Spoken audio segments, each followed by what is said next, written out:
मौजूद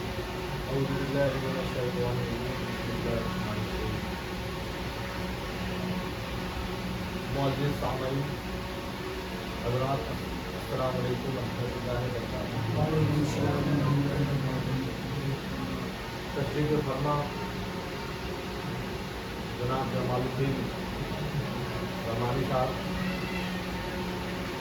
प्रदेश अध्यक्ष जनाब रहमानी साहब, प्रदेश कार्यवाहक अध्यक्ष जनाब मुख्तार अहमद रहमानी साहब, तालुका भिवंडी शहर अध्यक्ष जनाब मोहम्मद तारिक रहमानी साहब, गुल मोहम्मद भाई, बरकत भाई, कमरुज़्ज़मा साहब व दिगर हज़रात, आज एक छोटा सा प्रोग्राम तालुका स्तर का, विधानसभा स्तर का रहमानी कौमी एकता संघ नाला सुपारा की सरजमी पे पहली बार प्रदेश अध्यक्ष और कार्याध्यक्ष के अगुवाई में जमालुद्दीन साहब के दौलत खाने पे मुनक्किद किया गया। इस प्रोग्राम में सबसे पहले मैं तमाम आए हुए लोगों का, जनाब के लोगों का हार्दिक स्वागत और अभिनंदन करता हूँ, इस बात के साथ कि हजारों साल नरगिस अपनी बेनूरी पे रोती है, हजारों साल नरगिस अपनी बेनूरी पे रोती है, बड़ी मुश्किल से होता है चमन में दीद और पैदा। भाइयों, दोस्तों, अजीज साथियों, आज हिंदुस्तान में कोई भी ऐसा समाज नहीं है जिसकी अपनी यूनिटी न हो, जिसका अपना संगठन न हो, और जो अपने संगठन के साथ लगकर अपने समाज के लिए भलाई का काम न करता हो।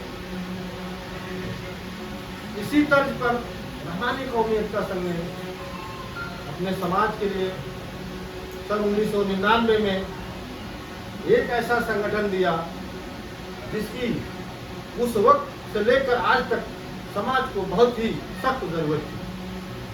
आज रहमानी कौमी एकता संघ अगर हमारे कहीं भी भाई के ऊपर, हमारे समाज के किसी भी शख्स के ऊपर कहीं भी नाइंसाफी होती है, जुल्म होता है, रहमानी कौमी एकता संघ उसकी आवाज उठाने का काम करता है। रहमानी कौमी एकता संघ ने चाहे बिहार रहा हो, झारखंड रहा हो, दिल्ली रहा हो, गुजरात रहा हो, महाराष्ट्र रहा हो, उत्तर प्रदेश रहा हो, या बैरून मुल्क में हमारे समाज का कोई भी शख्स अगर कभी भी कहीं फंसा हुआ नजर आता है या आवाज देता है तो रहमानी कौमी एकता संघ जी जान से उसके साथ खड़ी होती है और उसके मसले मसाइल को हर तरह से हल करने का कोशिश करती है।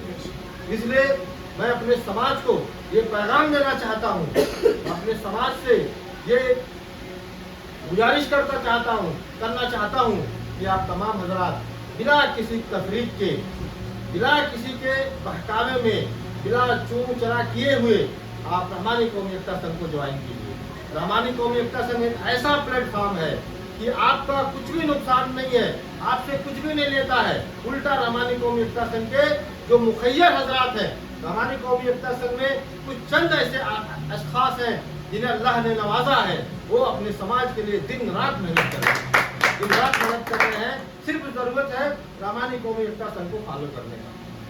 आज मैं इस तालुका की मीटिंग, विधानसभा की मीटिंग के स्टेज से ये ऐलान करता हूं कि अगर हमारे समाज में कहीं भी किसी भी मिस्कीन की, यतीम की शादी अगर होने में कोई दुश्वारी हो रही हो, अगर फाइनेंशियल कंडीशन उसकी खराब है, इक्तिसादी हालात उसके खराब हैं, तो मैं इस मंच से आज जमालुद्दीन साहब के दौलत खाने से ऐलान करता हूं कि वो राब्ता कायम करे। इंशाअल्लाह ताला रहमानी कौमी एकता संघ उसका भरपूर ताउन करेगी और उसकी शादी कराने का काम करेगी। भाइयों, दोस्तों, इसी तरह से रहमानी कौमी एकता संघ ने एजुकेशन पे काम शुरू किया है। एजुकेशन एक मस्ट है। आज जो मुल्क के हालात हैं, जो हमारे देश के हालात हैं, जिस तरह से नफरतों का बाजार गर्म है, इस हालात में हमें मोहब्बत का, भाईचारा का काम करना है। और एजुकेशन को बढ़ाना। अगर हमने अपने एजुकेशन को बढ़ाया तो ही हम इन नफरतों का सामना कर सकते हैं और भाईचारगी का पैगाम देने से ही हम माहौल को बेहतर कर सकते हैं और अपने देश और अपने समाज को आगे लेके जा सकते हैं। इसलिए हमारी कौमी एकता संघ ने एजुकेशन पे भी काम शुरू किया है। इसलिए और भी बहुत सारे हमारी कौमी एकता संघ के राजो मकासद हैं। जैसे जैसे समाज हमारी कौमी एकता के साथ जुड़ता जाएगा, हमारी कौमी एकता संघ के राजो मकासद से उसे वाकफियत मिलती जाएगी और समाज डेवलप करता जाएगा। संगठन एक एक मसाइल पे काम करता रहेगा। आज जो जहेज प्रथा जो आम है, तकरीबन सभी समाज में ये जहेज प्रथा आम है, लेकिन हमारी कौमी एकता संघ इसके बिल्कुल खिलाफ, एकदम सख्ती से हमारी कौमी एकता संघ इस पे अमल कर रही है। और हमारी कौमी एकता संघ का कार्यकर्ता न तो जहेज लेता है और न जहेज देता है। और अगर कहीं से ऐसी शिकायत आती है तो उसका भी हम लोग बाहमी गुफ्तगू से उसका भी इंतजाम करते हैं और उसमें भी सुलह समझौता करके उस मामले को दुरुस्त करने का काम करते हैं। इसलिए अगर कहीं ऐसी कोई शिकायत आती है तो हमारी कौमी एकता संघ को तहरीरी शक्ल में लिख कर दिया जाए। वहाँ भी हमारी कौमी एकता संघ काउंसलिंग करके दहेज प्रथा को समाप्त करने का काम करेगी। और जैसा कि इस्लाम ने यानी कि अल्लाह ताला ने कुरान शरीफ में बेटियों को हक देने का ऐलान किया है, इरशाद किया है, हुक्म दिया है, इसी तरह से हमें और आपको बेटियों को जहेज दे देकर उनके हक के बारे में सोचना चाहिए।